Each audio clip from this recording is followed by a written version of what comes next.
ကျွန်တော်ကတော့ဒါပြန်တော့မှကြီး3146ဘုံမူကြီးဘုံမူချုပ်ပေါ့နော်တောင်းထုံးဖြစ်ပါတယ်ကျွန်တော်အနေနဲ့တည်ထားတော့ကျွန်တော်လည်းဒီမှာရှိခဲ့ပါတယ်ပေါ့နော်8ရက်ကျွန်တော်တို့3လပေါ့2026ခုနှစ်ဒီမနေ့ပိုင်း7နာရီလောက်မှာဒါလေနဲ့ဘုံလာကျဲသွားတာဖြစ်ပါတယ်ထောင်အချင်းထောင်ကိုကျဲသွားတာပေါ့နော်နေ့လယ်ပိုင်း3နာရီလောက်မှာဒါပြီးသွားတာဖြစ်ပါတယ်ကျွန်တော်ကတော့အနီးကပ်ရှိနေတဲ့အတွက်ကြောင့်မလို့ကျွန်တော်ကတော့ဒါဒီအာရခတ်တက်တော်အနေနဲ့ကျွန်တော်ဒါလုံလုံခြုံခြုံထားပေးထားပါတယ်ဒါဂရုချင်းတွေပဲတူပြီးတော့မှကျွန်တော်တေချာထားပေးထားရတဲ့အတွက်ကြောင့်မလို့ကျွန်တော်ကတော့ဒီဖြစ်စဉ်အားလုံးတော့ကျွန်တော်မြင်လိုက်တာပေါ့နော်မြင်လိုက်တော့ကျွန်တော်နေရာနဲ့အရန်လဲနီးတဲ့အတွက်ကြောင့်မလို့ပထမဆုံးအချင်းထောင်နေထဲမှာဘုံနေကြတယ်ပေါ့နော်ကြတော့ကျွန်တော်နဲ့လည်းအနီးကပ်ဆိုတော့အဆောင်ချက်ချင်းမီးလောင်သွားတာကိုကျွန်တော်တွေ့ရပါတယ်ဘုံချင်းတော့ကျွန်တော်တို့ချက်ချင်းဒါအချင်းထောင်နေမီးလောင်တာပေါ့နော်အဓိကတော့ထောင်4ရယ်ထောင်5ရယ်ထောင်6ရယ်ပေါ့နော်ကျွန်တော်တို့ဒီတပည့်တွေရဲ့အထောင်နေပေါ့နော်အဲ့မှာတော့ချက်ချင်းဘုံချဲတယ်ဘုံကြတယ်ချက်ချင်းမီးလောင်တော့သူတို့လည်း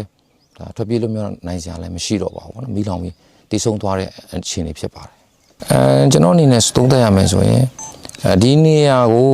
ဒါဘုံမချဲခင်ပေါ့နော်ဒီနဲ့ဘုံမချဲခင်မတိုက်ခိုက်ခင်မှာဒါကြိုတင်ကင်းထောက်တာတွေရှိတာပေါ့ကျွန်တော်တို့လည်းဒီမှာရှိနေတော့မြင်တာပေါ့နော်လွန်ခဲ့တဲ့2ပတ်3ပတ်လောက်ကလေးကပထမဆုံးလေချောင်းကင်းထောက်မှုတွေလုပ်တယ်ပေါ့နော်ဒီပေါ်မှာဒီအချင်းထောင်ပေါ်မှာ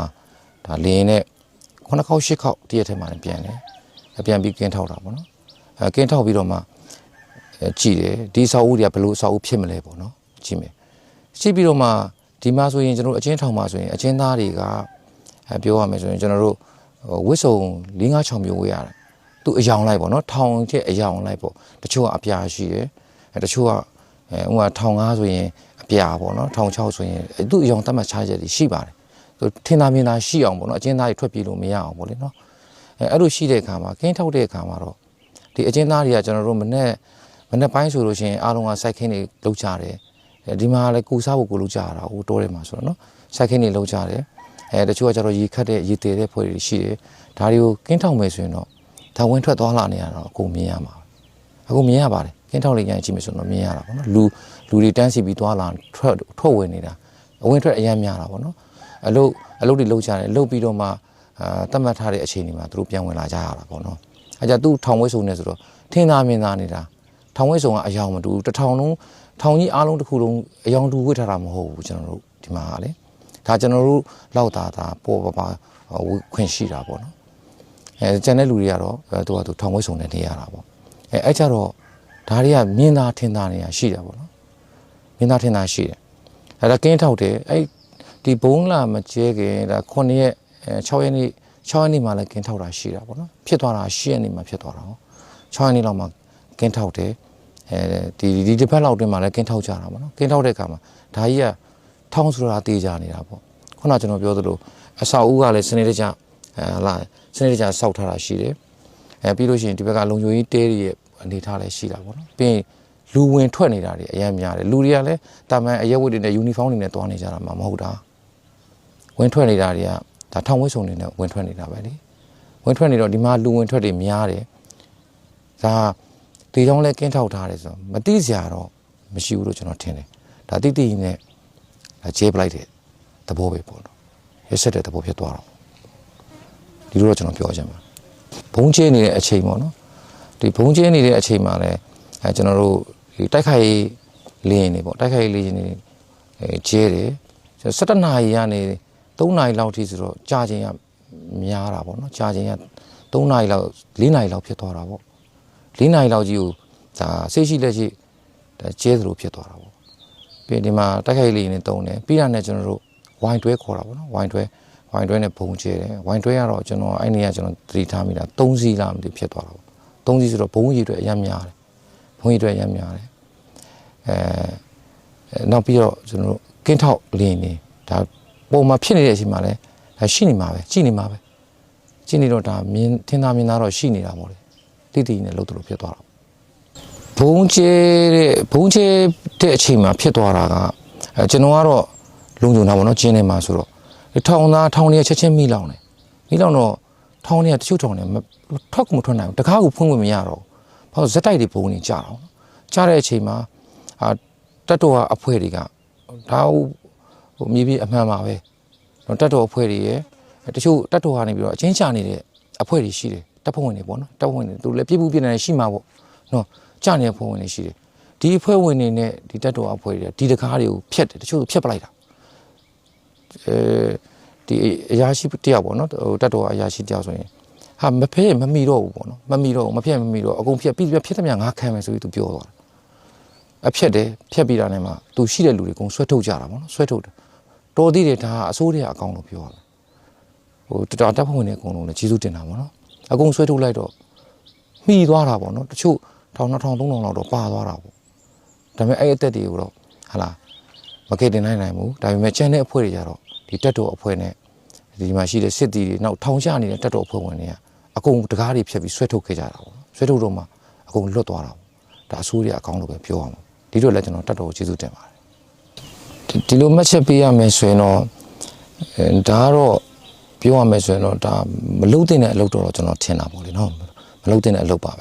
ဲဘာလို့လဲဆိုတော့ဒါကဒီဥမာကျွန်တော်တို့နီးပညာခေတ်စားခေတ်တီဖြစ်နေတဲ့အတွက်ကြောင့်မို့ဒါကြည့်လိုက်ရင်သိတာပေါ့နော်ဒီကြည့်လိုက်ရင်သိတာတယ်အခုကရပဲကြည့်မလားအကပဲကြည့်မလားဘယ်လိုပဲဖြစ်နေနေကြည့်မယ်ဆိုရင်တော့သူ့ရဲ့အဆောက်အဦဆောက်ထားတဲ့ပုံစံက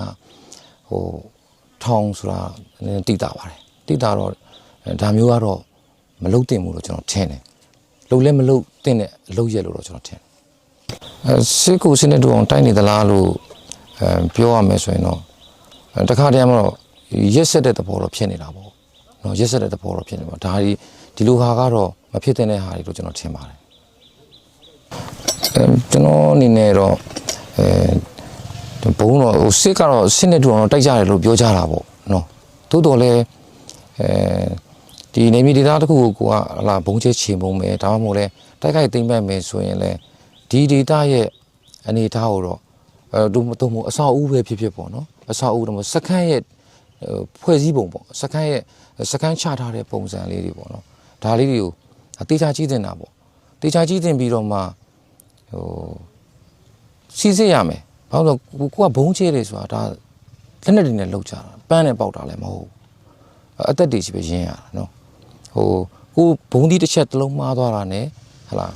ဘာပဲပြောပြည်သူထိရင်လည်းထိမယ်ဟလာတက်တော်ကတက်ဖွဲ့ဝင်တွေလည်းထိရင်ထိသွားမယ်ဒါမှမဟုတ်ဒီလိုဟလာတက်တော်ကနေထိန်းသိမ်းထားတဲ့အချင်းသားတွေကိုလည်းထိရင်ထိသွားမယ်ဒါကတော့စစ်ချင်းတိုက်နေတော့ဒါပေါ့နော်လက်နဲ့တွေနဲ့ပြစ်ကြတယ်ခတ်ကြတဲ့ခါကျတော့ဒါစစ်သားချင်းကတော့ဒါကန်တရားနဲ့လည်းဆိုင်တာပေါ့လေနော်ဖြစ်ချင်တဲ့ဖြစ်သွားမယ်ထိချင်တဲ့ထိမယ်ဒါကြတော့ကိုကဒီဘုံကျဲမယ်ဆိုလို့ရှိရင်လည်းတခုခုလုံးမယ်ဆိုလို့ရှိရင်လည်းတေချာစီစစ်ပြီးတော့မှကိုစုပ်ပြက်ချက်မှန်မှန်နဲ့ပေါ့နော်ဟိုစစ်သားချင်းကတော့တိတ်ပြဿနာမရှိဘူးပေါ့နော်ကျန်တဲ့အရက်သားတွေထိခိုက်မှုတွေအခုပါသွားတဲ့ကိစ္စတွေဆိုရင်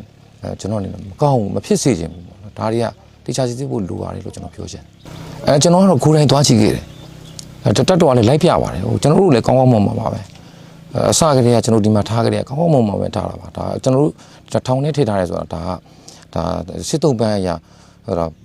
့သူတို့ထည့်တင်လို့ထည့်ထားတာပေါ့လေဒါကျွန်တော်ကလက်ခံပါတယ်ကောင်းကောင်းမွန်ထားတယ်ကျွန်တော်တို့အကုန်လုပ်ပေးတယ်မနေ့ကလည်းကျွန်တော်တို့ကိုယ်တိုင်သွားကြည့်ခဲ့တာပါဒီမှာရှိတဲ့အရာရှိကြီးတွေနဲ့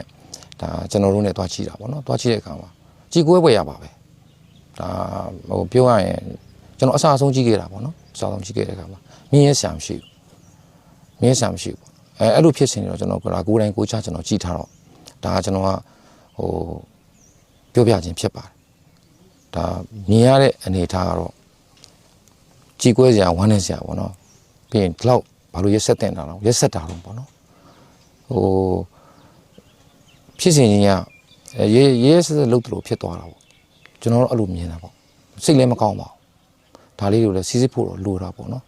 ်စစ်တိုက်တယ်ဆိုရင်လည်းစီစစ်ပြီးတော့မှဒီအန်ရကင်းနေတဲ့များကင်းအောင်နေနေတဲ့များနေအောင်တော့တိုက်ဖို့လိုတာပေါ့အဲ့ဒါလေးတော့ကျွန်တော်ပြောချင်ပါစစ်သားဆိုတာတော့နော်ဟိုဘုံလင်းလင်းပြောရရင်တော့စစ်သားဆိုတာတက်တော်ကလည်းကျွန်တော်တို့တနက်နဲ့တယောက်နဲ့တယောက်ပြစ်ချခတ်ကြရင်နဲ့တီသွားတာတော့ဒါမဆန်းပါဘူးလေနော်အခုကျွန်တော်တို့ဖမ်းဆီးခံရတယ်ဖမ်းဆီးခံတော့လည်းကျွန်တော်တို့ဒါထားတာကောင်းကောင်းမွန်မွန်ထားတာပဲဒါဒီစစ်သားပိတာလို့ပြောချင်တာပေါ့နော်စစ်သားပိတာရကျွန်တော်အဲ့တခုပဲပြောချင်တာပေါ့စစ်သားပိတတ်တာလို့ပေါ့